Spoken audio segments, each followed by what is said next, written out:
Jaz mislim, da je čas, da ljudje povejo svoje mnenje.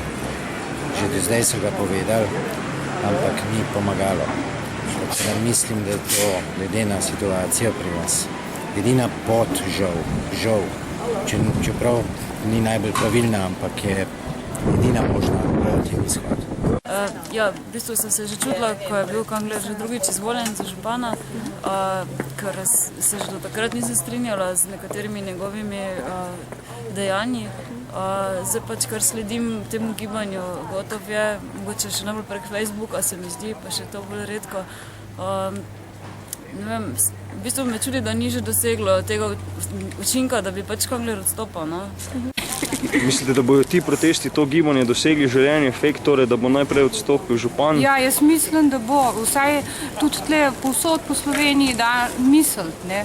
Mogoče so še kakšen drug zdaj trese za stolček. Načeloma jaz menim, da dokler se krivde samemu županu ne dokaže, da je bilo kaj sporno glede samih radarjev, ga jaz načeloma dostopam mnenje, da je vsak nedolžen, dokler se mu ne dokaže, tako da če bi zdaj mogel župan Kangler odstopiti, potem takem verjetno tudi župan Janković mogel odstopiti, glede na to, kar se mu pač očita. Tako da jaz podpiram načeloma župana Kanglera. Da okolikor se gre za sporne posle in bi to pač nekako dokazano, oziroma že prej bi bilo dokazano, če kakršenkoli sum, mislim, da bi bilo neizmerno moralno, da bi pač župan kot pač prvi človek v mestu odstopil. In z tega vidika definitivno podpiram. Ne podpiram pa mogoče tisto agresijo, ki se okrog tega naredila. Se mi zdi, da je to mogoče bolj izraz nekega splošnega stanja, kot samo te nevolje do župana. Jaz mislim, da je to začetek. Pravzaprav, če govorimo o revoluciji, vsaka revolucija se nekje začne in preplavi potem.